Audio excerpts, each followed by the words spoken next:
टायरच्या दुकानात काम करणाऱ्या बालकासोबत मस्करी करणं दोघांना चांगलंच महाग पडलं आहे. दोघांनी कॉम्प्रेसर मशीनने बालकाच्या गुदद्वारात हवा भरल्याने या 14 वर्षीय बालकाचा मृत्यू झाला. ही घटना लळिंग शिवारातील पंक्चरच्या दुकानात घडली. या प्रकरणी मोहाडी पोलीस ठाण्यात दोघांविरुद्ध गुन्हा दाखल करण्यात आलाय. मिळालेल्या माहितीनुसार लळिंग शिवारातील सिटी पॉइंट हॉटेलच्या आवारात मोहम्मद मुजाहिद आलम यांचं टायर पंक्चरचं दुकान आहे. या दुकानात त्यांच्यासोबत त्यांच्या नातेवाईकांचा मुलगा मोहम्मद खालिक मोहम्मद गनी वय वर्ष 14 हा देखील काम करायचा. त्यांच्या दुकानाशेजारील गॅरेज असून त्या ठिकाणी रोहित राजू चंद्रवंशी आणि शिवाजी लक्ष्मण सुळे हे दोघं जण काम करतात.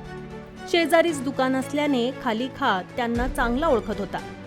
सकाळी नेहमीप्रमाणे दोघांचं दुकान उघडलं होतं. मात्र मोहम्मद मुजाहिद आलम हे सकाळी 10 वाजायच्या सुमारास कामानिमित्त घरी गेले होते. त्यामुळे खालिक हा एकटा दुकानात होता.